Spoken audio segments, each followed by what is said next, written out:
Imagine sitting inside a packed World Cup stadium. Thousands of fans are cheering.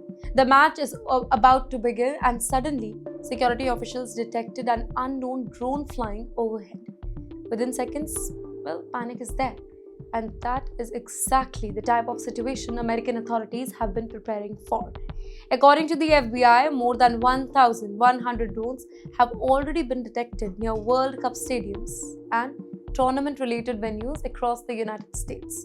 Officials say that over 300 drones have been neutralized, while hundreds more have been seized as part of the ongoing investigation. Can you think about the scale of this operation here? It's not just about football. It's about one of the biggest security operations in the modern sporting history. The US, along with Canada and Mexico, it is hosting the expanded FIFA World Cup, bringing millions of fans from all around the globe, and that also creates new security challenges for them.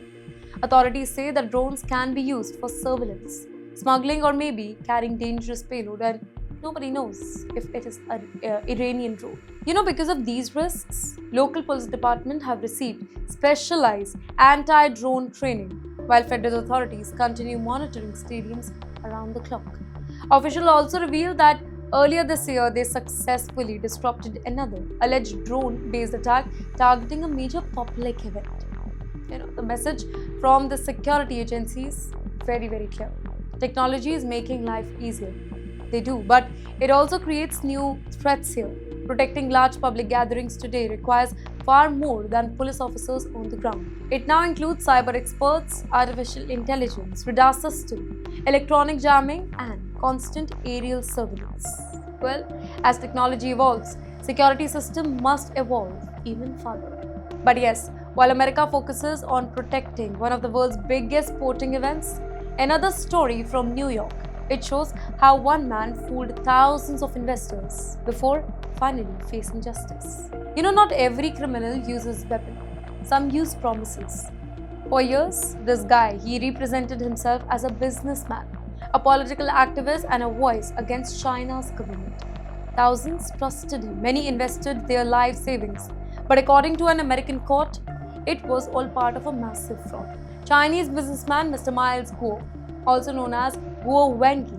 He has been sentenced to 30 years in the US federal prison after being convicted of defrauding investors of nearly $1 billion.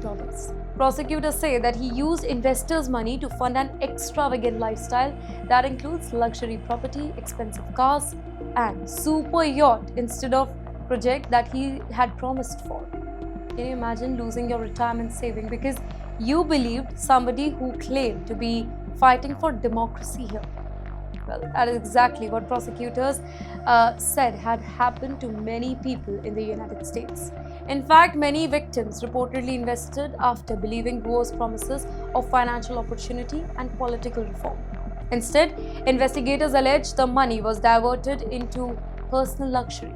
The court ordered Guo to forfeit hundreds of millions of dollars in illegal gains in addition to serving his prison sentence. Even after the verdict, Guo continues maintaining his innocence and plans to appeal here. This particular case once again reminds us that financial fraud it is becoming increasingly sophisticated. Today's scammers, they no longer rely on phone calls or maybe fake emails. Some build powerful online personalities, some attract political support, others create investment platforms that appear completely legitimate. And that is why financial experts repeatedly advise investors to verify every opportunity before investing their hard-earned money. Because once the money disappears, recovering it can become almost impossible.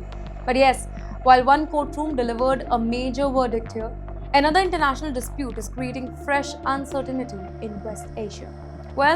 Even diplomacy becomes confusing when both the sides tell completely different stories here, right?